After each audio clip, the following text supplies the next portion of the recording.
Today is October 17th, 2021. My name is Lori Kurtz. My pronouns are she, hers. Would you please introduce yourself?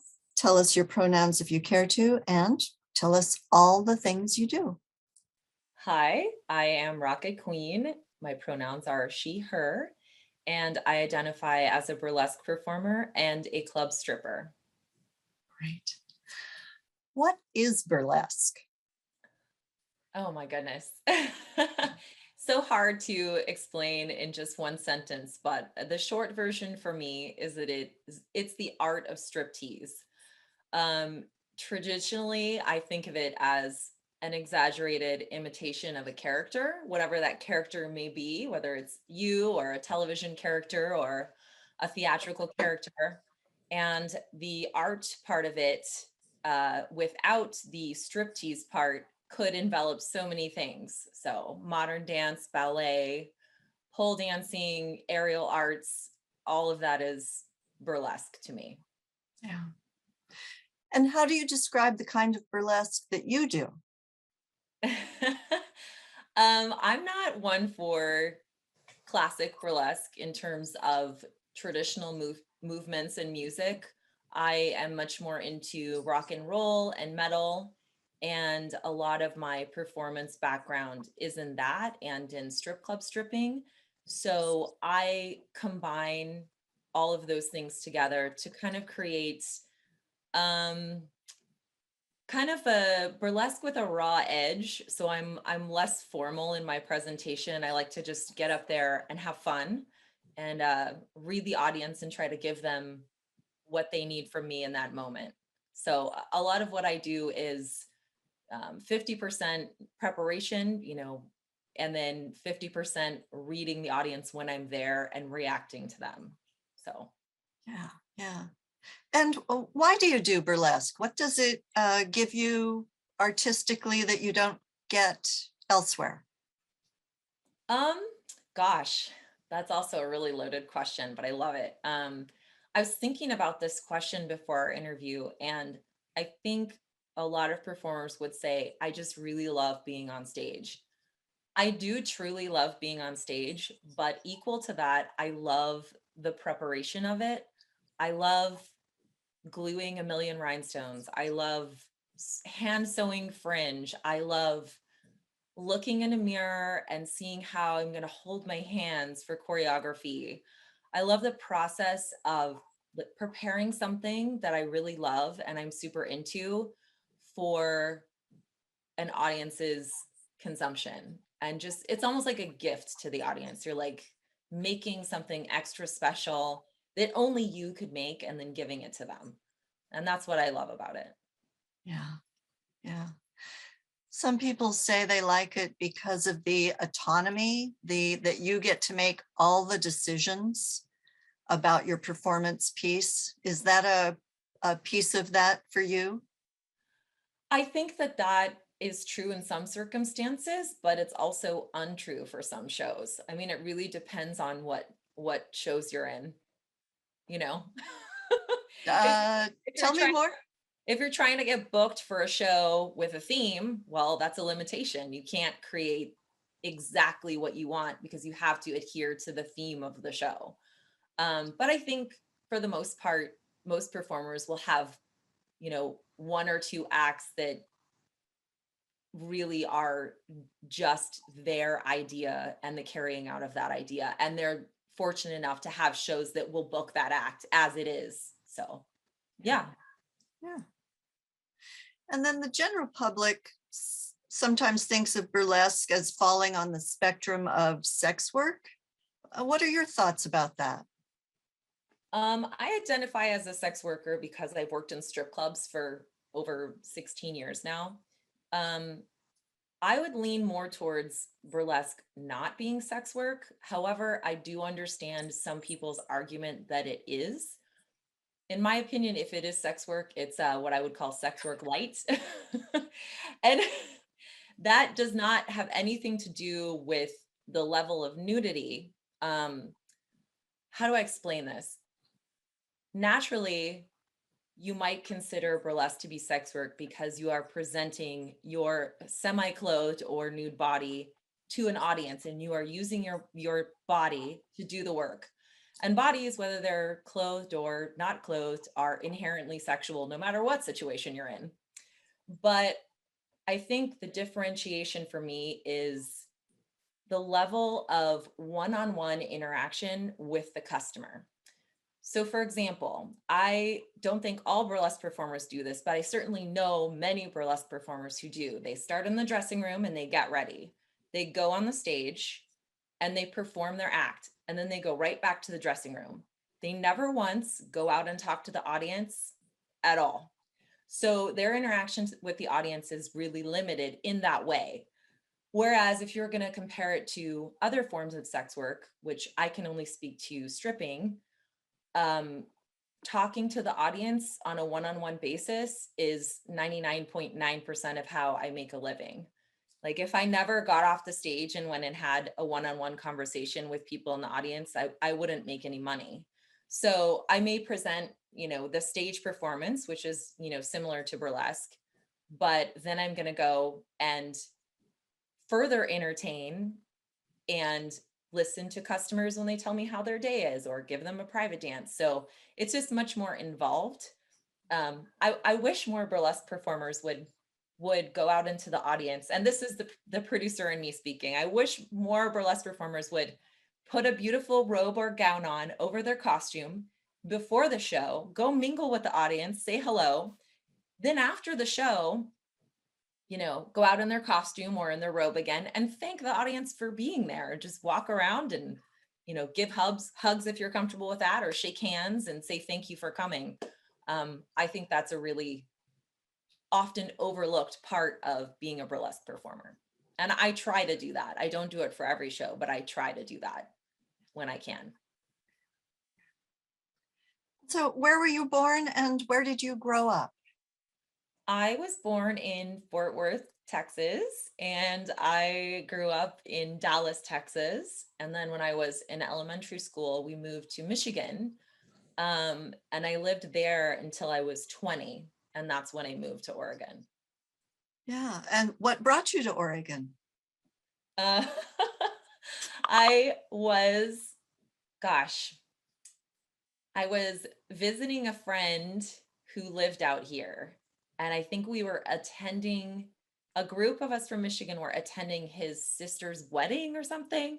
So I drove to Chicago and I got on an Amtrak train with like 4 guys.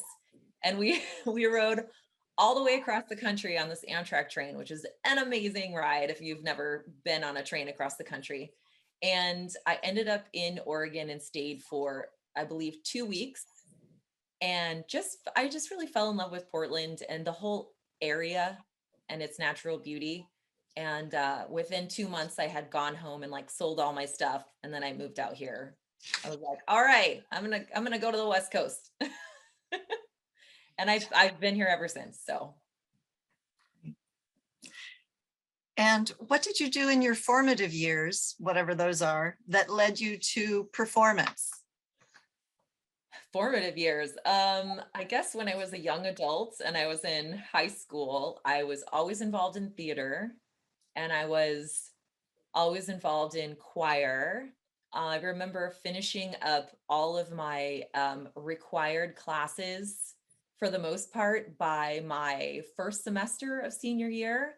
So my school allowed me to take as many art classes as I want to basically fill the time before graduation.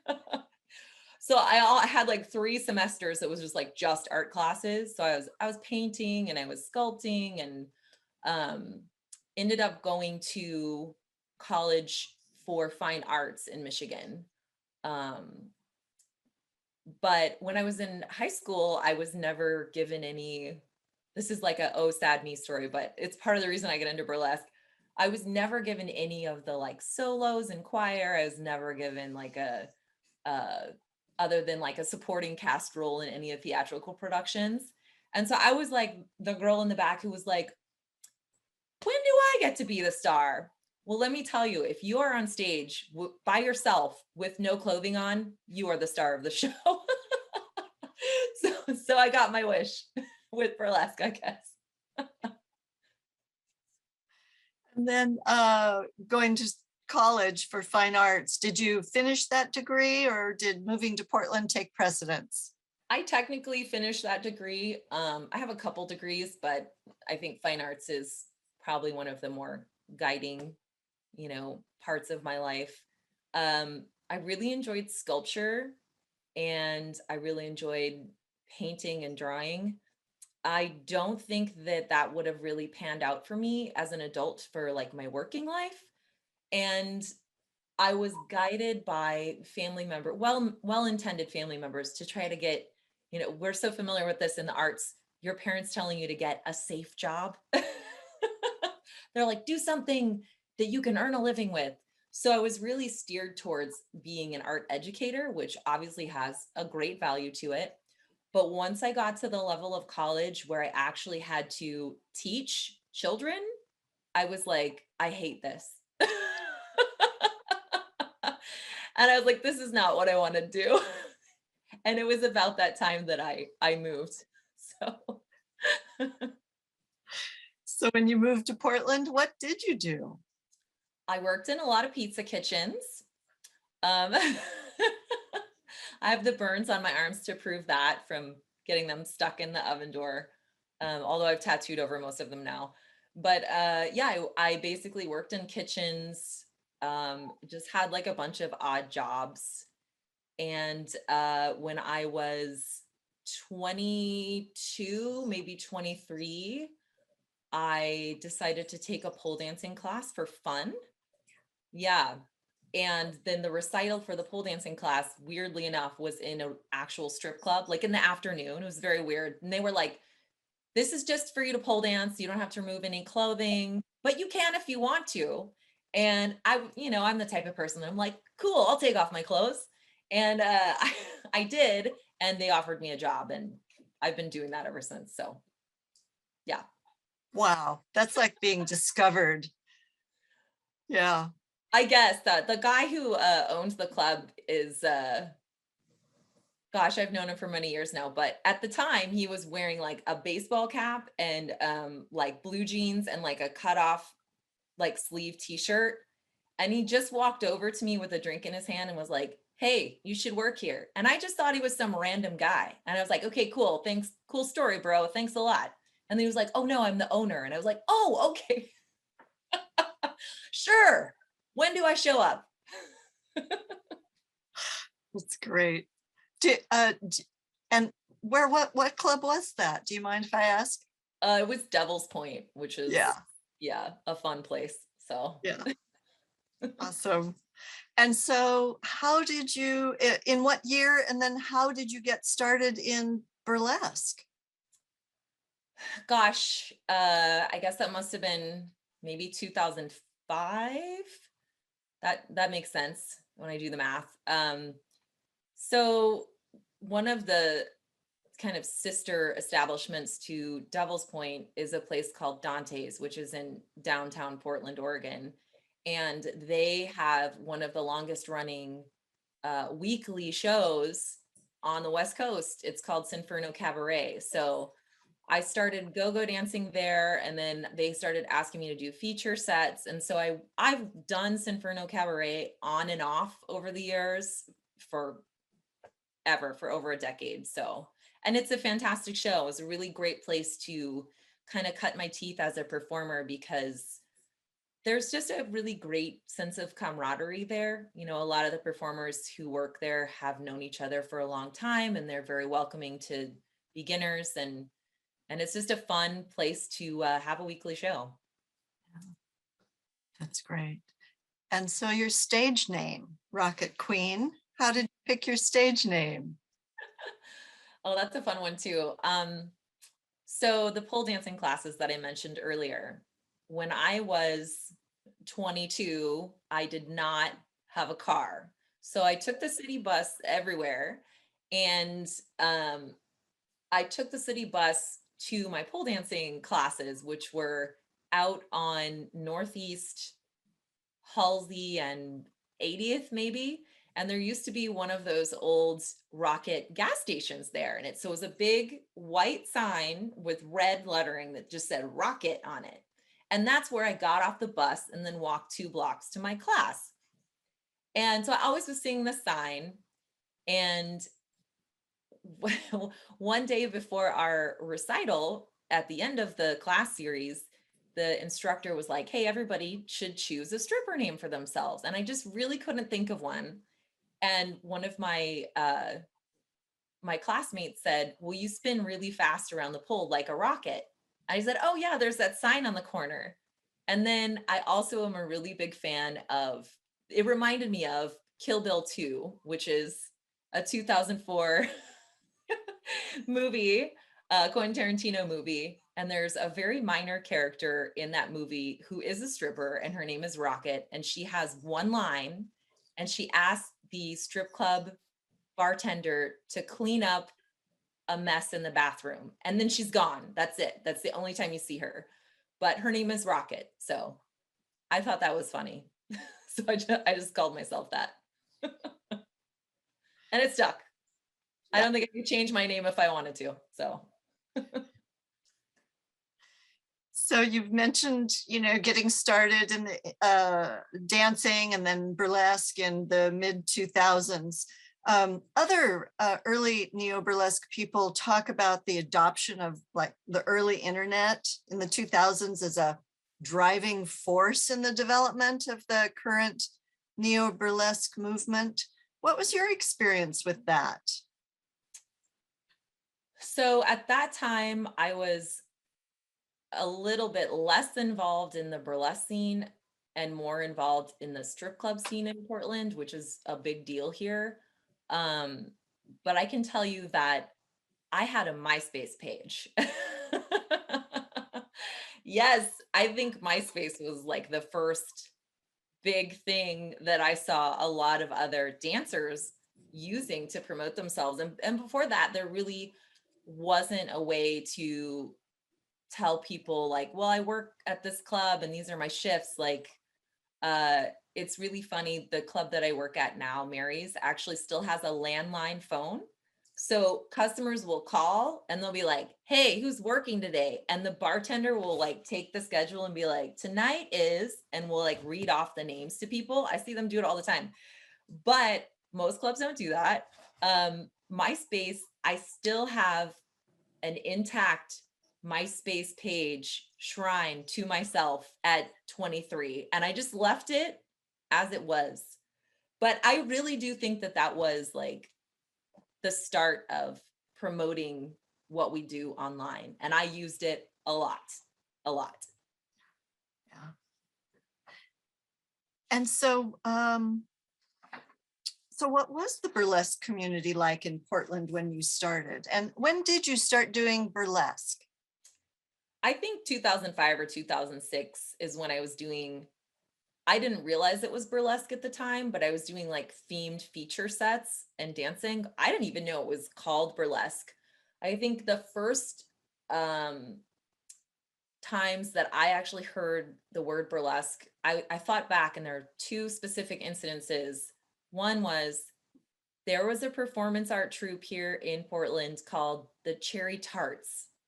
I don't know if anybody else remembers them, but they had, I remember seeing them at Dante's and they did this whole number where they had a choreographed like 4 or 5 dancers doing a chair act together with matching outfits, and they had the whole routine down. And I just was like, wow, they're so good. And they were super fun and they just came on with such enthusiasm. And I knew 2 of the dancers who were in that troupe, and they referred to themselves as burlesque performers. Then the other thing at that time, which was really huge here in the Pacific Northwest, is Portland was the birthplace of the Suicide Girls, which was a big deal back then. And And can you describe what that is? so it's an online community of, nude entertainers, whether, basically it's just photos and videos, but a lot of those early on people had a history of like doing performance art and like burlesque style performances. Um, one person that and I've told her this is just so lovely, but it's someone else you've interviewed. Rachel Reckless actually was one of the very first Suicide Girls. And yes, and I had a huge crush on her because I saw her online. I saw her naked online and I was like, oh, she's just so cute. And I found out where she worked and went and saw her dance. And that was another like burlesque style thing I was seeing because Suicide Girls had organized a national tour and they had dancers, learn from a choreographer and do this whole striptease show on the road in multiple different cities. And I remember the first Suicide Girls tour, I also knew two girls who were on that tour. So I was like, oh, okay, this is like a thing. It's different from strip clubs and it's like involved in a different way with costuming and choreo. I'm interested. Great. And so how did you develop your burlesque career from that? I'm very much a local gal. I have not been able to afford to travel and perform very much, although hopefully that will change soon. Um, so I really have made Portland and the West Coast like my home for performing. I think that I just started reaching out to other show producers and performers and trying to get booked in other shows around town. And I'm proud to say I think that I have performed burlesque at least once at every venue in Portland that has had a burlesque show. And some of those venues are not there anymore. so so I'm very proud of that. I've definitely performed a lot in Portland, just making connections with people and getting booked. So Yeah. And when you started in burlesque, what was the burlesque community like? Was it small? Was it? I think it was pretty small. I would say my first foray of like actually really getting to know more like strictly burlesque people and not people that also worked in clubs with me was when I really got involved in 2010 with Sign of the Beast Burlesque. And we have members in that troupe still to this day who were a part of a troupe called the Rose City Shimmy. They were a very early burlesque troupe in Portland. Yeah. And what is Sign of the Beast? Sign of the Beast Burlesque is a heavy metal burlesque troupe founded here in Portland by my friend Vera Mysteria.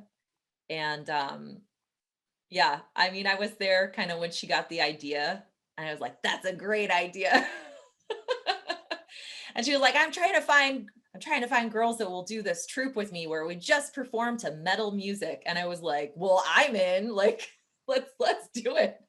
Nobody's doing that. That sounds great. So yeah. Great. And then can you talk, were you there when it evolved into the festival, the Metalesque Fest? Yes. So the troupe was Vera's idea. She and I were working in a strip club together, and she was actually the DJ. And she's a great strip club DJ. The person that gets on the mic and they're like, next on stage. But imagine if it's like a really funny queer woman, and she's great at her job. So she kind of approached me at work and said, I'm getting a group of people together to start doing these shows. So we started doing the shows in 2010, and we'd have a couple a year, and we'd usually invite a band to like open or close the show for us. And then we just kind of fell into being a troupe, like we've had lots of different people involved over the years, but we have like a core group of performers who have been there for many years. Um, and then in 2016, we were like, we should do a festival. There's no heavy metal burlesque festival. And it really is a niche thing. Like, not everybody loves metal and burlesque, but it's sometimes it's a 3-day festival. Sometimes it's a 2-day festival that happens annually here in Portland. And it's just a celebration of heavy metal music and burlesque together. And that's it. Yeah. That's great. Um, And then you mentioned Mary's Club, and I've heard that club referenced in other conversations. Is there something special about Mary's Club? There is something very special about Mary's Club to me. uh, I think many locals here know this, but um, for those who don't know, Mary's Club is the oldest strip club in Portland, Oregon. It has been around, I believe, since 1954. So it originally was a piano bar, and then they figured out if they had go-go dancers, it would attract more clientele. And then they figured out they didn't even need the piano player, and they just kept the go-go dancers. Then the go-go dancers evolved into a vaudeville show. So they used to have burlesque performers doing, ornate routines on the stage. They've had snake charmers, magicians, comedians. So like what you would see in like a vaudeville variety show is what they had back in the day. And they did host the OG burlesque performers used to do what they called the circuit, which is, they would go to different clubs in a city and perform their act multiple times a night, early show to late show, over and over again in the same night, which is what burlesque used to be, which is very similar to strip clubs. That's what I do. I do my act over and over again in the same 5 or 6 hour shift. So, and Mary's was the start of that here in Portland. So it's got a lot of history in it. Yeah, it's an interesting place. Yeah. And the OG burlesque legends, like who would that have been? I'd actually have to check my notes. I have some really great video of my boss Vicky's office. So it's like this decrepit old building, and then in the basement there's like a pink door, and that's Vicky's office, and it's tucked away in a corner. And you open it, and it's like a treasure trove of vaudeville burlesque history in Portland. Um, you're putting me on the spot because I have a whole list of names. And I remember the first time I went in there, I was like, wow, does anyone know this is in here? This is wild. Because she just has posters and handbills and signed 8x10s going all the way back to the 50s.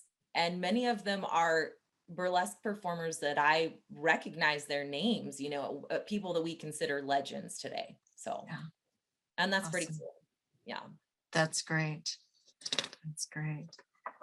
Um, so you said you do extravagant sort of headlining. You didn't realize you were doing burlesque. So tell me about costumes that you use, and how did you learn to make them, or where do you get them? I learned very basic sewing from my darling grandmother, who is now 96, when I was a kid. And so I know how to use a sewing machine, and I know how to hand stitch. And I've always kind of known how to purchase something secondhand and then alter it to make it fit your body. So typically, when I'm working on a burlesque costume, I don't have the budget to call a designer and have them custom make a garment for me. Although, gosh, if anyone would like to sponsor that for me, call me. Like, that'd be great. But I do love kind of starting from scratch, as it were, and just buying something off the rack for inexpensive and cutting it and resewing it and rhinestoning it and adding boning and whatever. And um, that's how we make most of my costumes. Yeah. I found a reference from 2011, Go Go Rocket Productions. Yeah. What was that? That was just me when I was producing shows by myself. And I did quite a few shows. I did I did a John Waters themed burlesque show in Portland and in Seattle for a couple years. And then I did a lot of like one-off shows, just no particular theme, just whoever, I wanted to perform, I would put them on the bill. And I had some Halloween shows, And fortunately, I don't have to produce all by myself anymore because Sign of the Beast is a team of producers, which is much easier for me, much less stressful. But yeah, that was just me creating shows. And a lot of it was I felt like Portland just needed more. You know, we're a small city. We're definitely growing, but at the time I just felt like there weren't enough opportunities for people to perform, and I just wanted to make shows of the ideas that I liked. Yeah, yeah. Most let's talk about producing and what all the skill sets and all the details that go into that. I think the general public have a sort of an archaic or an idea that, you know, you just get together and you put on a show like Sparkly stuff on, you just get up there and dance. and that's right. It's not months and That's months of preparation. No, no. It's super. yeah, yeah. So it is months and months of preparation. So just like start at the beginning and just paint a picture of what that entails. Oh gosh. Well, I can give you the most relevant example, the most timely example that I'm just doing now, which is Sign of the Beast Burlesque Metalesque Festival. So every year, me and a team of people, so it's me, Dee Dee Pepper, Rummy Rose, and Wanda Bones, and Baby Lestrange helps us with some stuff too. We work on it all year long. We have a Slack channel where we're, you know, talking to each other constantly about the show and arranging things. Everything from calling the venue and securing the date, creating a budget, figuring out how much to sell seats for, accepting applications from performers, sitting down and watching all of the video applications and deciding who's in the show, fundraising, seeking sponsorships, um, creating merch, ordering it, selling it online, sending it at the post office, like just literally anything you can think of that's supportive of having the show, answering emails, setting up ticketing, um, creating the playlist. I mean, it's really involved. It takes a lot of work. We have a joke. We have a joke between me and the Sign of the Beast producers, and then our friend Little Lioness. It's a hug a producer. Like you have no idea how hard they're working behind the scenes. It's a lot of work, but I think it's worth it, and it's very helpful to have a team of people to produce with instead of doing it by yourself. So And typically, rough number, how many performers would you have over 2 or 3 days? um typically we would have 8 to 12 performers a night. This past year, because of the pandemic, we did scale down, just because we wanted to make sure that we had the budget to pay everyone. So we were kind of conservative in booking. But yeah, I would say anywhere from 8 to 12 performances per evening would be what you'd have. And then that's another part of it is if you have, you know, 30 performers that you're communicating with, you need to make sure that they have what they need to put on the show and that they have all the information from you so it can all come together cohesively. So it's a lot of emailing is what producing is, I think. A Yeah. lot of a lot of Google Forms. And are those all local people or do people fly in to perform? We have had people come from out of the country to be in the show, which is a huge honor that someone would come that far to participate. But yeah, we have performers usually from all over the United States. Yeah. And then the audience numbers, just ballpark, how many people come? Ooh, that's a good question too. I have to look at my numbers for this year. We came really close to selling out Dante's, and I feel like they might have a 400, maybe more person capacity there. This year we did a virtual show and then we did a live show the other night. So I can't tell you how many people were at the virtual show in the virtual room, but yeah, I would say Dante's was several hundred people. Yeah. And they're one of for Portland, that's a bigger venue. We don't have a lot of venues that are larger than that. And comparatively, there's Star Theater, there's the Alberta Rose Theater, which has a bigger capacity. But there really are not a lot of places to have huge burlesque shows here in Portland. And then I also noticed a reference to Hell Bent for Glitter. What is Hell Bent for Glitter? I started just rhinestoning earrings a couple years ago. That's actually the booth that I was running at BurlyCon when I met you. And more people started asking me to make them things, the jewelry, and then also I started out making headdresses as well, which I still make. But I think the jewelry part took over for a while, and it's just my own shop. It's just me making things and selling them. I'm excited because during the pandemic, I kind of started making masks, which really took off. So I've been focusing on that for the past year and a half. But I'm going to be making more stuff. It's basically just me wanting to sew and rhinestone things. And fortunately, people want to buy them. And I am grateful for that. And so you mentioned the pandemic. So the COVID-19 pandemic hit Oregon, and Oregon closed down on March 19th, Yeah. 2020. So how did that affect two things, performing at Mary's Club and then the burlesque scene?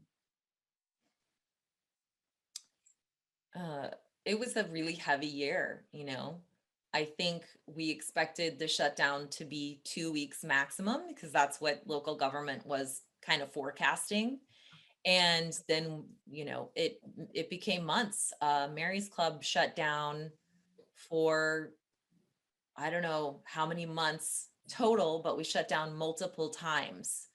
So everyone who worked there full time had to either find other work or attempt to get on pandemic assistance, which is a form of unemployment. And the doors were closed. We eventually reopened, and it was just really limited capacity, which definitely hurts the bottom line of the business. And people were required to wear masks, and we're open again now. And I'd say we're almost back to regular business, but it still is slow at times. As for the burlesque scene, I think that it just halted it, just stopped it in its tracks, because so many venues had to close. They really couldn't book these shows months ahead as was necessary because they just didn't know if they would be open or not. And that was really heartbreaking. I know that there are a lot of people in the Portland scene who just stopped doing burlesque. They were just so sad about the whole thing ending that they were like, well, I don't know when we're going to have this back. So I don't know if I can do it anymore. And then there are people like me who just, continued amassing and hoarding supplies and rhinestoning, and just was like, someday we'll go back. And I just kept making things. So it's definitely been up and down. Sometimes you really don't have the emotional bandwidth to do it. It is sad that you're not doing the work that you really love, but I feel like in many ways, knowing that eventually we'd get back to shows kind of helped me cope with the shutdowns. Yeah. And I was like, I'm going to be ready. Yeah. Some people branched out into virtual shows. Did you do any of that? I did a few virtual shows. Virtual shows were really difficult for me from the perspective of performance because there's no immediate audience. I want to like have someone assist me with a glove peel. I want to do a back bend onto someone's lap. I just want to go and be close to them. And when they're not there, you lose that connection. But I have also seen a lot of performers completely blossom with the virtual shows, like Red Rum, amazing virtual production. value. Baby Lestrange in my troupe, she totally embraced it and puts in like really fantastic, weird virtual art out there in the world. So yeah, I also hosted over 30 or was involved in over 30 strip club shows with Mary's because Mary's went virtual during the shutdowns too. So we had a weekly show. Yep. That's great. Yeah. Yeah. Um, so people in burlesque say it empowers them. What's your take on that? I guess it just depends on what empowerment is to you. What is it to you? I really enjoy the feeling of, as I said earlier, just creating something special and like giving it as a gift to the audience. Um, Being able to change people's perspective, even for like the 5 minutes that I'm on stage. If somebody was grumpy or had a bad day and they came to a show or they came to the club and they watched me perform and they were distracted for 5 minutes from their crummy day, then I think I did a great job, and that's empowering to me. Just knowing you can change someone's perspective on something, no matter how small, I think that's pretty cool, you know? And people in burlesque talk about how it can be a force for social change. Have you seen that? Yes, I think I have seen that. I've seen that both in the strip club and at burlesque shows. I think that one of the most rewarding things that audience members say to me is, uh, I get this one a lot. I get people who come up to the stage and they go, "That's like art, what you just did." And I'm like, "Yeah, yes, it is. Thank you for noticing." Uh, One of the funnier comments I've gotten actually at the strip club is because I do kind of the same style of performance on the burlesque stage and on the strip club stage with some key differences, but because I kind of do the same thing. I've had audience members at the strip club approach the stage and they say, "Hey, have you ever considered doing burlesque? Do you know what burlesque is? You should try it. Like, I just think you'd be really good at it." And I'm like, "Yeah, I'll try that. Thank you." I've been, I've been doing it for a while. So, but I love that. I think that's really cute. I mean, they don't know. So, yeah, I think just having people realize that it is art or that it can be art is really cool. Yeah.